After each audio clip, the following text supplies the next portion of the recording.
¿Qué tal, Héctor Espósito? Un gusto tenerte aquí en Edificando Futuro. Claudio García, Carlos Guerrero, te estamos saludando. Buenas tardes, Carlos. Buenas tardes, Claudio. Muchas gracias por comunicarse conmigo.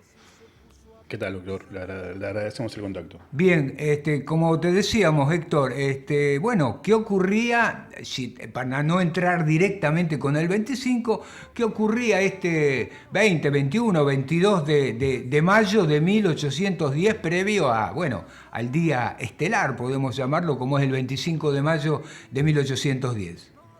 Bueno, primero una consulta. ¿Me reciben bien con el sonido? Perfecto, sí, sí. Perfectamente, el operator me dice que también, pulgar para arriba, todo bien. Bueno, muchas gracias. Bueno, a mí se me ocurrió comenzar esta pequeña intervención con una reflexión que es la siguiente. Ujú. De las tres, nosotros tenemos tres fechas icónicas en nuestro comienzo histórico. 25 de mayo, 20 de junio y 9 de julio. Ujú. La que viene ahora inmediata, la más próxima, es como tú has dicho bien, el 25 de mayo. Este 25 de mayo lo podemos tomar como un punto de llegada y también como un punto de partida. Yo me voy a referir a cómo llegamos, es decir, a tratar de explicar cómo se generó el 25 de mayo con la famosa primera Junta de Gobierno Ujú. que todos nosotros, por lo menos la generación a la que pertenecemos con Carlos, estudiamos en la escuela primaria allá lejos y hace Uh, tiempo. Bueno, no entremos en esos no detalles. entremos en detalles. Entremos en detalle. Bueno, vamos a comenzar. Para explicar un fenómeno histórico cualquiera, es necesario retrotraerse un poco en el tiempo. Yo no me voy a ir para atrás de 1810 muy lejos para no aburrir y no cansar a la audiencia. Me detengo en dos fechas que sí son muy importantes: 1806 y 1808. 1806, como seguramente todos ustedes saben, es el año de las famosas invasiones inglesas, que hubo dos, el Ujú. 1806 y el nuevo intento de 1807.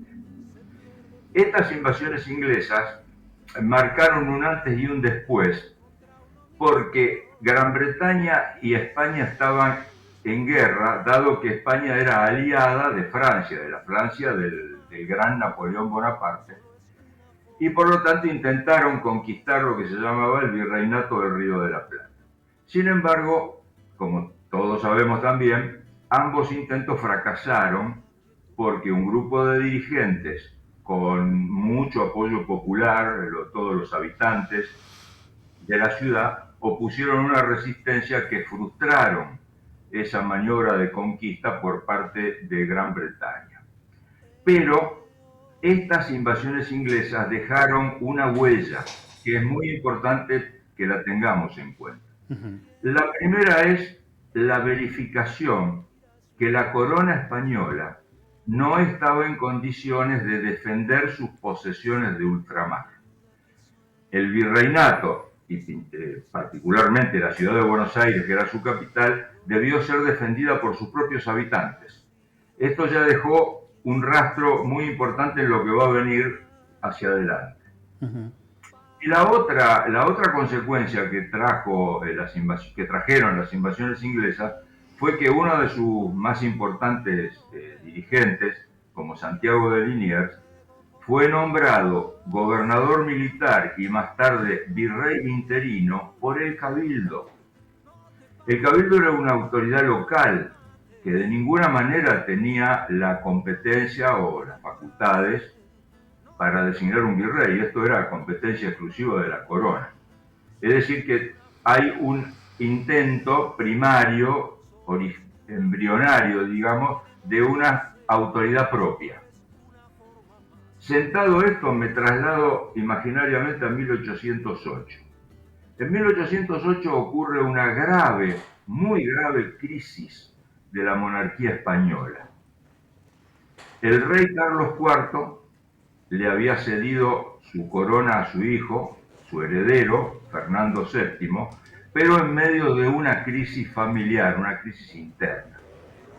Napoleón Bonaparte, que estaba en lo más alto de su prestigio, de su carrera, de su poder, digamos, vio una oportunidad para meter una cuña en ese reino de España. Y por lo tanto invita a Carlos y a Fernando a trasladarse a Bayona. Bayona es una ciudad francesa sobre el Atlántico. Y ahí, y en esa reunión, los convence que la corona española fuera cedida a un hermano de Napoleón Bonaparte. Lo que no tuvo en cuenta Napoleón es que el pueblo español no iba a aceptar al nuevo rey y que se desata una rebelión en gran escala, digamos una rebelión total. Como consecuencia de ello, en las principales ciudades de España se forman juntas de gobierno, es decir, entidades políticas que reasumen la soberanía del Estado y de la corona española, y todas convergen en la formación de lo que fue la Junta Central de Sevilla.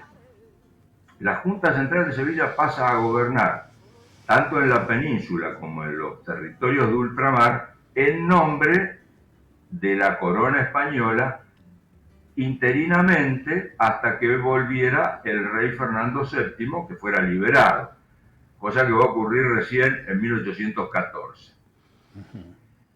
Ya entrando en 1810 y nos vamos acercando al mítico 25 de mayo, las tropas de Napoleón Bonaparte, el ejército francés, ocupa Sevilla y la Junta Central se disuelve.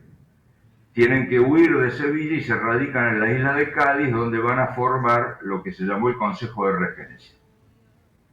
Estas noticias llegan al Río de la Plata en la primera semana de mayo. Tengamos en cuenta que los diarios de Europa, que traían las noticias de aquella zona, tardaban por lo menos 2 meses, porque era el término promedio de la navegación a vela, desde los puertos españoles hasta el Río de la Plata. En ese momento, en los primeros días de mayo, se toma conocimiento de la disolución de la Junta Central de Sevilla. Y se origina la siguiente pregunta, la siguiente polémica. Desaparecida la Junta de Sevilla, ¿no ha desaparecido también la autoridad del último virrey, que era Baltasar Hidalgo de Cisneros, designado por la propia Junta un año antes?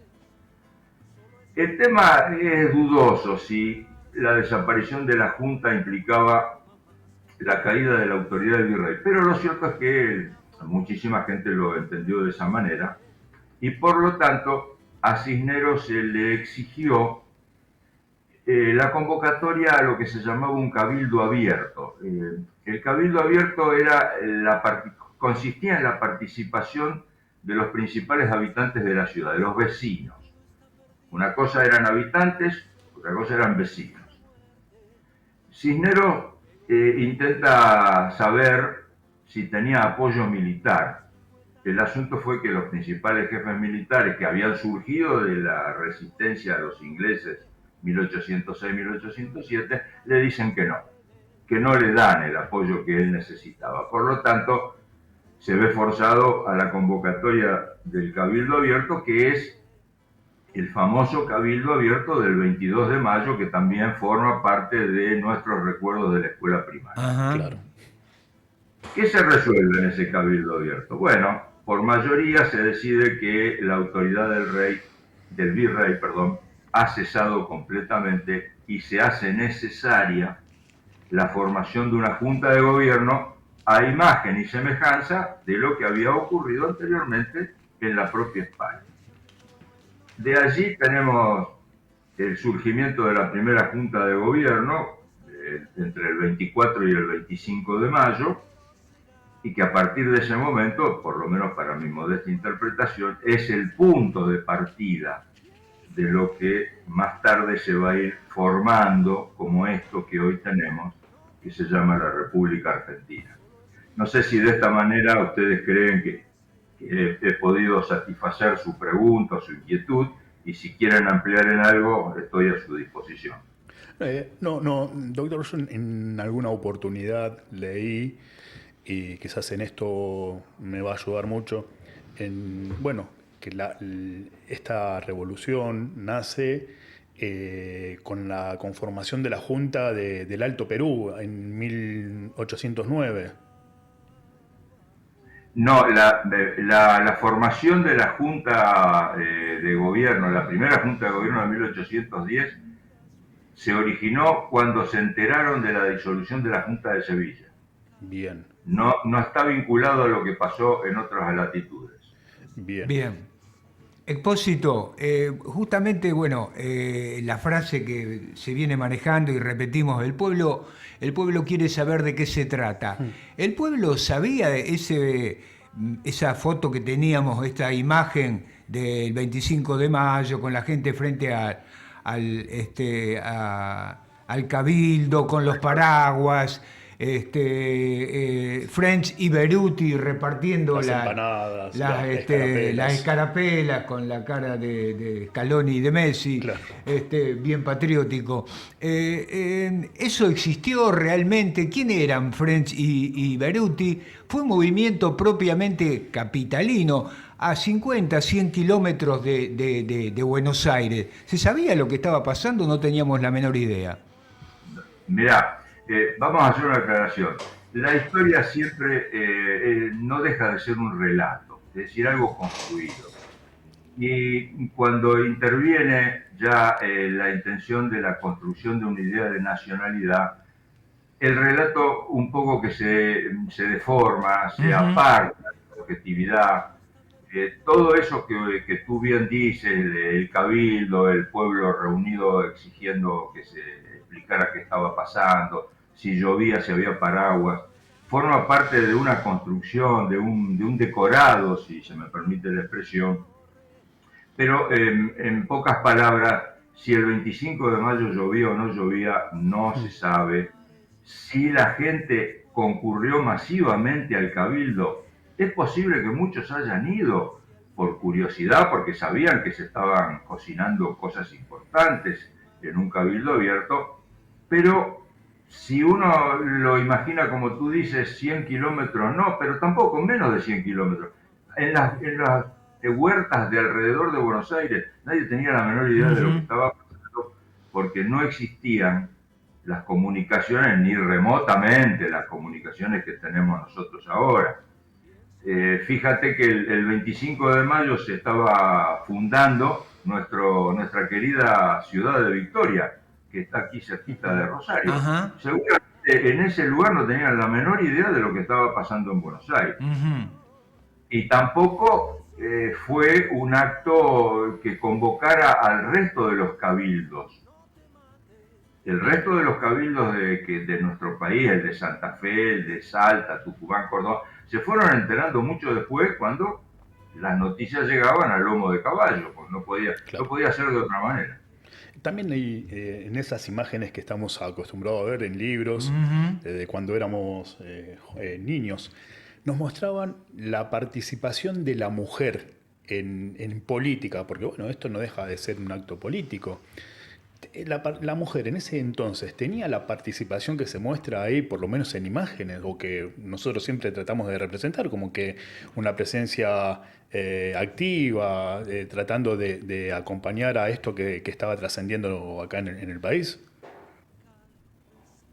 En el cabildo abierto no sé de la existencia o de la presencia de mujeres. Es Bien, muy probable que no. bien.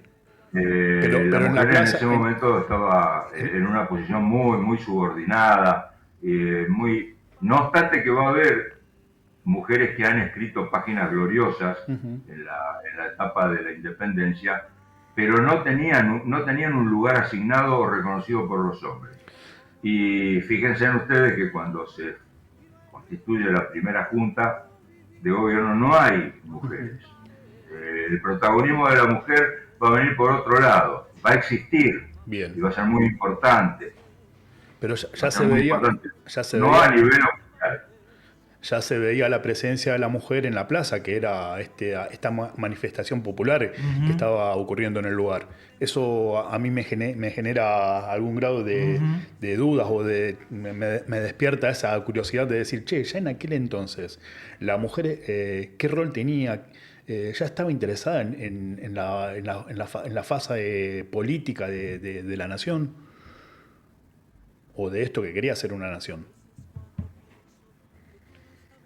No te alcanzo a entender bien la pregunta. Bien, que en ese momento vemos las imágenes donde la mujer, en forma activa, acompaña en la plaza, en esta gran movilización popular que se provoca. ¿Eso no Es es muy una, posible no que es haya una forma habido de participación manifestaciones en la política? plaza, sí, sí, sí. Pero lo que quiero destacar, para ser objetivo y por supuesto sin desmerecer en absoluto el rol femenino, porque no es esa la intención, que no tenían un protagonismo oficial. Claro, no tenía injerencia en la decisión Que política. faltaba muchísimo, pero que transcurrían muchísimos años para que las mujeres fueran siendo aceptadas por nosotros. Claro, Porque los que excluían eran los hombres. Los claro. hombres no le daban ninguna participación a la mujer. Eso está muy claro. Fueron ellas las que tuvieron que remar mucho para levantar, para construirse un lugar en la sociedad. Otra cosa que siempre me llamó la atención, Carlos y doctor, fue la presencia que siempre el vendedor de velas, el famoso negrito, el afrodescendiente. ¿Había afrodescendiente en esa época?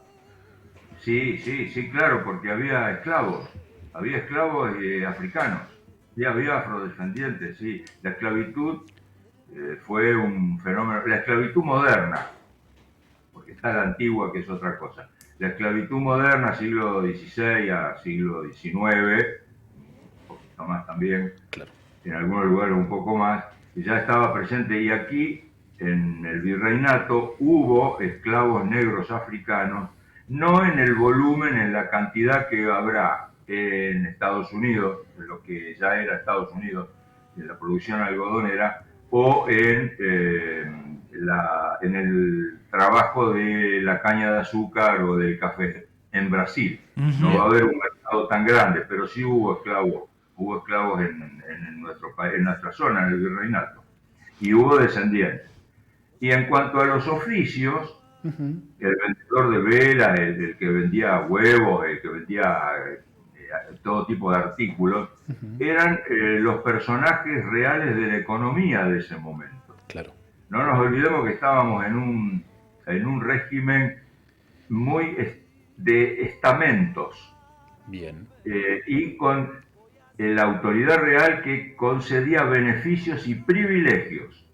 La noción del régimen político de aquellos años está basado en la palabra privilegio. Los privilegios eran de menor a mayor y garantizaban la exclusividad. Claro. Ajá. Tú velas tal día exclusivamente en la Plaza Mayor y no podía ir otro a hacer competencia. Todo eso va a ser desarmado, como todos sabemos, bueno, sería entrar en otros terrenos con el advenimiento de un nuevo modo de producción que se llama capitalismo. Está bueno. Está bueno. Bien, lo despedimos al doctor Héctor Expósito, licenciado en Historia. Bueno, un detalle más que importante que nos brindó sobre todo lo que ocurrió, lo que estaba ocurriendo hace tantos años, a partir de, bueno, desde 1806 hasta 1810. Te agradecemos la presencia, Expósito, y si Dios quiere nos comunicaremos. No falta tanto para el 9 de julio, también para un desarrollo, cómo siguieron los acontecimientos desde 1810 al 9 de julio de 1816, y también un alto un 20 de junio, cuando es el día. Acá festejamos, recordamos las muertes. Tal cual. La muerte de Belgrano, bueno, pero alguien tan importante como fue Belgrano, que tuvo que ver con la creación del símbolo patrio. Dale. Sería interesante también sobre Belgrano los mitos y verdades, porque viste, ahora Belgrano también es como que cambió un poco la imagen. También. Un abrazo y hasta la próxima. Bueno. Tu saludo, Claudio. Te dejo un abrazo. Gracias, Carlos, Claudio, a la audiencia de ustedes, y sí, yo estoy a disposición cuando ustedes gusten, hasta cualquier momento. Un abrazo grande, gracias por el contacto. Bye.